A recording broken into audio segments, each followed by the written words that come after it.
السلام علیکم ناظرین، ہم آپ کو تاریخ کے اوراق یوٹیوب چینل میں خوش آمدید کہتے ہیں۔ اگر آپ نے ہمارا چینل سبسکرائب نہیں کیا تو سبسکرائب کے بٹن کو کلک کر کے سبسکرائب کر لیں تاکہ ہماری ہر آنے والی نئی تاریخی ویڈیو آپ تک پہنچ سکے۔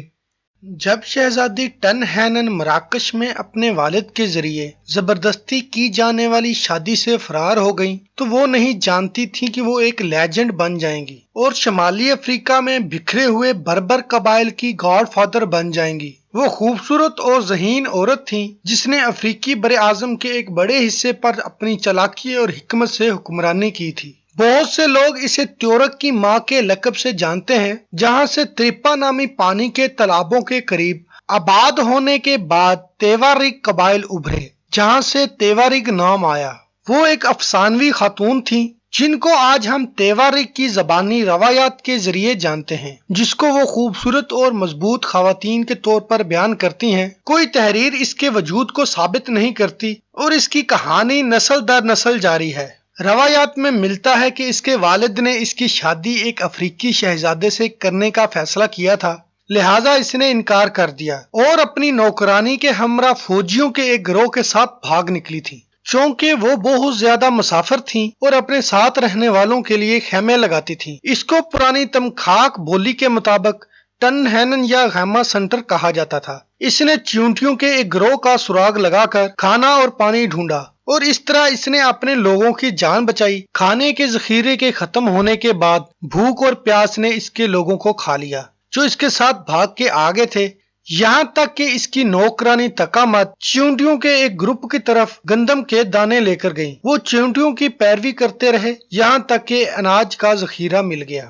پھر اس نے ٹن ہینن کو چیونٹیوں کی سمت کے مخالف چلنے کا حکم دیا، یہاں تک کہ وہ آہگر پہاڑوں تک پہنچے جہاں انہیں پانی اور کھانا مل گیا اور وہاں آباد ہو گئیں اور اپنی نئی سلطنت کا مرکز بنانا شروع کر دیا۔ وہ جلد ہی ریگستانی باشندوں کی پہلی ملکہ بن گئی، جس کی وجہ سے تیوارک کے نام سے جانا جاتا ہے۔ اس مغرب کی ملکہ کی سلطنت میں بہت سارے تیوارک قبائل آباد ہوئے جو اس وقت Algeria, Libya, Burkina Faso, Niger, مالی اور چاڈ میں موجود ہیں۔ لوگوں کا ماننا تھا کہ ٹن ہینن ایک مسلمان تھیں، لیکن 1925 میں اس کی قبر کی دریافت سے بہت سارے راز فاش ہوئے۔ مثال کے طور پر وہ 3 یا 4 صدی عیسوی میں رہتی تھیں، جس کا مطلب ہے کہ وہ مسلمان نہیں تھیں۔ اس کی قبر کو فرانسیسی فوج کے تعاون سے بائرن خان ڈی بروور نے کھولا تھا اور ماہرین آثار قدیمہ نے 1933 میں اس کی مکمل تحقیقات کی تھیں۔ اس کا جسم اس کی پیٹھ پر پڑا تھا،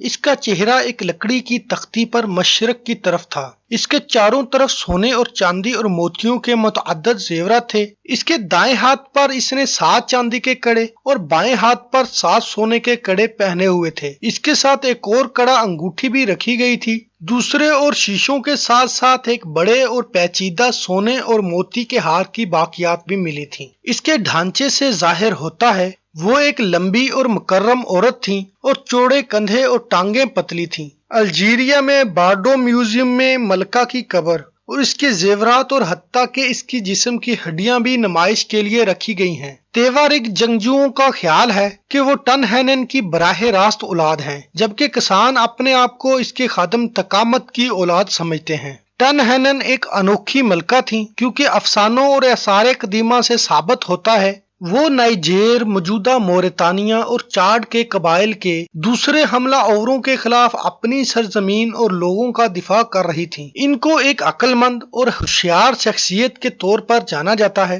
وہ اپنی غیر معمولی صلاحیتوں اور قابلیت کی وجہ سے ملکہ بن گئیں اور آج بھی کئی سینکڑوں صدیوں بعد بھی اس کے اعزاز میں تہواروں کا انعقاد کیا جاتا ہے۔ ٹن ہینن نام 2 حصوں ٹن ہینن کا مرکب ہے جو تھماک کی قدیم بولی سے ایک تلفظ ہے جس کے لغوی معنی وہ خیموں میں سے ہیں۔ ٹن ہینن ایک وقت میں مغرب کے جنوب مشرق میں واقع تفلیٹٹ خطے سے آئی تھیں۔ اس کی اونٹنی پر سوار اس کی نوکرانی نمکات اور بہت سے غلام تھے جو الجگر خطے میں ایک پہاڑی میں اپنے چھوٹے قافلے کے ساتھ آباد ہوئے تھے۔ الحجگر خطہ الجزائر کے دارالحکومت سے تقریباً 2000 کلومیٹر جنوب میں ہے۔ ان کا مشکل سفر تھکاوٹ اور خطرات سے بھرا ہوا تھا۔